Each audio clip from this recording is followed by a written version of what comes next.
Hello and welcome back to Pravus Gaming and Civilization Beyond Earth. We're so close to victory, guys. It's a weird pulsating spider brain thing. It's supposedly gonna be a mind flower someday if it's very lucky, but in the meantime, it's just sort of looks like something from StarCraft 2. I don't even know what the heck's going on there, but whatever. Alright, change production. Armor sale is a wonder, it'll take 7 turns. Well, I got plenty of production to work with, so let's just go ahead and grab it. Quest decision, when the levees broke. Water refineries. Free maintenance or food. Well, we have food, whatever. I don't even care that much. Covert agent identified, but it escaped. New updates in the victory log. So I have to wait 23 turns, they say, but more mind stems and Xeno sanctuaries will hurry it up. Well, I have a freaking ton of money. So let's buy a Mind Stem and a Xeno Sanctuary. There. How do you feel about that? So, did that actually affect us at all? Transcendence. It says wait 23 turns. Maybe it won't be that bad. Maybe it says 23, but this quest doesn't actually upgrade. Maybe it actually only take a couple of turns. I don't know. I have no idea what to expect out of this because it doesn't make a lot of sense. It does tell me, though, that there is literally no point in having a Mind Stem before this flower is starting to build. So, we'll see. Maybe it'll give me an update every turn. Like how... I don't know. We'll find out. Favors. Refuse. You denounced me. I don't like you. Also, I'm not going to loan you Xenomass and pay you for a favor that I have yet to cash. Heck no. That's silly. Give me back my Xenomass. Not that I need it, exactly, but I also don't want to give it to you because I don't like you very much. So I have so many manufactories. So very many manufactories. I no longer need this many. I probably should start upgrading to other stuff now. Put back in some farms, kind of, you know, heal the land a little bit. What the heck? Is he carrying a giant sword? Did you see that? It looked like with the long... Okay. No. Get over it. It looks like when he picks this up, see? Oh my gosh, because that looks like his hilt and that looks like the sword and the handle? Am I the only one seeing? Maybe I am. I'm just silly. I'm just silly in that way. Alright. Well, I've literally got... Oh, there we go. Pretty much everything I can get in terms of speeding this process up. So... they apparently are getting closer. I'm at level 75 progress. 21 turns. The Mind Stem and the Xeno Sanctuary have done virtually nothing to speed this up. What's the point? What is the point of having these things? They do nothing. Ugh. Now see, I was thinking, it almost would make sense to go around and found a whole bunch of cities if you have a ton of money. Sure, I'll accept open borders. It almost, yeah, if I had a lot of energy, and I did before, I could just go out there, found a bunch of cities, build the mind, you know, buy a Mind Stem and a Xeno Sanctuary and kind of speed the process up. And I was like, that'd be a legitimate strategy. But I don't think that's actually going to happen anymore. We learned too late the importance of safeguarding the precious... Xenodrome is done. That's cool. Manufactory over here is done. It's kind of cool. Do I want to take it out? I feel I'm spending a frickin' ton of money in maintenance all of a sudden. So, that's a thing. But as shy of building generators and stuff, that's not really much I can do about it. So I'm gonna go set you to auto-improve at this point. Yeah, you too. Just go auto-improve. You can build a mine, get the silica. I don't really care at this point. I just kind of want to speed through this. Let's get some more energy. Biofuel plants and whatnot. Ew, generators and stuff. Yeah? We're almost done with the Arma sale. Didn't take long. What is this thing? That is not a flower. Alright, I don't care what you tell me. That's not a flower. Where's the stem? You know? There's a certain biology to flowers, and this does not have it. It looks like I'm trying to graft some sort of weird Venus flytrap thing going on here, but it's like a hybrid. We stole augmentation technology. Well, that's cool. Steal more technology. Virtues. Orbital units. Sure, I will get the synergy bonus and enjoy extra everything. Once upon a time in space. Achievement get. Love it. More forests done for Central. Whatever, it's too late for that anyway. Gosh dang. I don't like that this takes so long. It does, and the thing is, it doesn't really give you much of a warning in terms of like what you're actually gonna need to know how to build and like prepare for in order to beat this quickly. Like, it's not obvious. You have to have played this game once or twice before for it to work. Guess we'll trade with them and get some of our money back because I'm lacking in that front right now. Daedalus ladder, I'll take too long. Everything costs some maintenance. Get my energy back. You, get a xenofuel, no, get a thorium reactor. And just build to your heart's content. I no longer care enough about micromanaging this. I just want everything to be automatic. Is that too much to ask? Wait, I don't want you guys building more manufactories. No, hang on. I'm gonna cancel that. Too many manufactories now. Too many manufactories. I do not need more production. I need more of like everything other than that.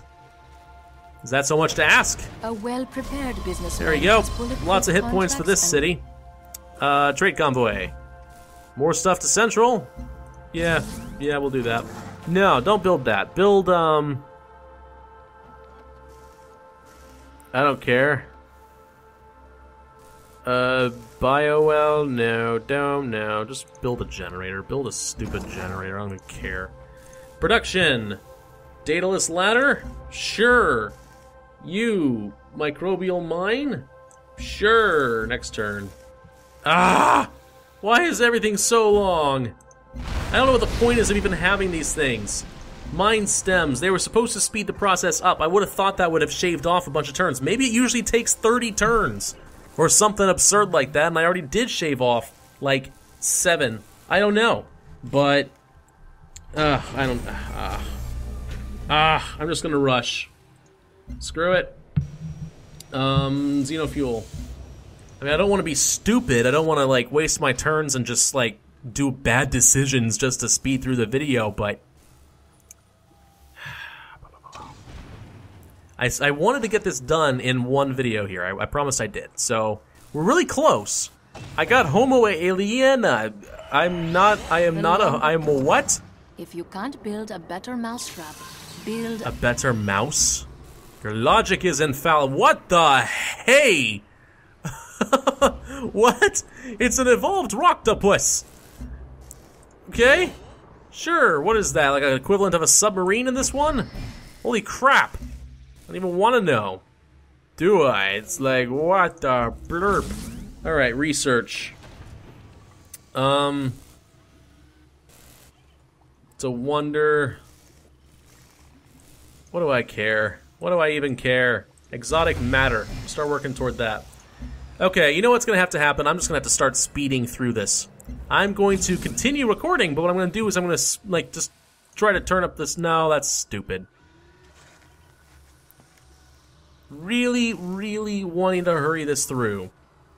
It has been a fun game, and I guess it's as good a time as any to start talking about my impressions and stuff.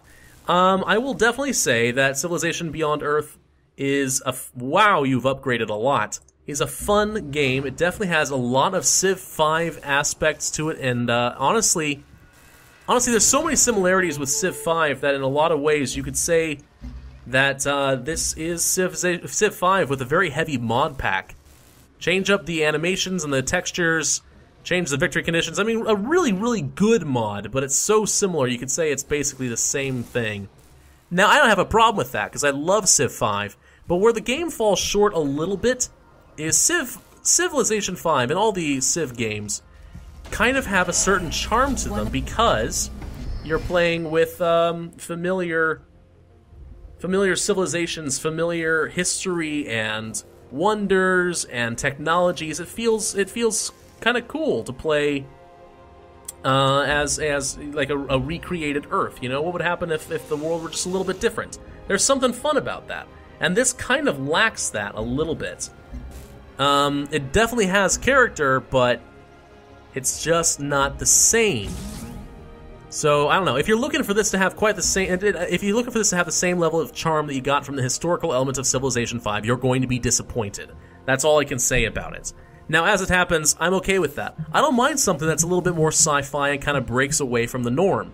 Sounds good, frankly. I kind of enjoy seeing totally new stuff and kind of conceptual sciences and whatnot. I think that's fun. So the overall feel of the game is still good. It's just very different. That's all I can really say about it. It's not a criticism because it's not necessarily a bad thing. It's just different. Now, in terms of like the strategy of the game, well, there's a lot of changes to be made. First off, I'd say the technology tree is an enormous change. Just because you're not following a set path, not really. You're kind of branching off in a number of different directions, and more importantly, your opponents are branching off in a number of different directions. So everybody's going to have entirely different techs at different points in the game. It's not as linear.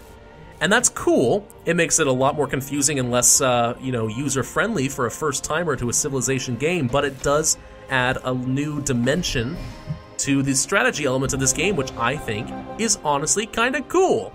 Maybe I'm alone in that feeling. I don't know. But I like it. Whatever, I don't care.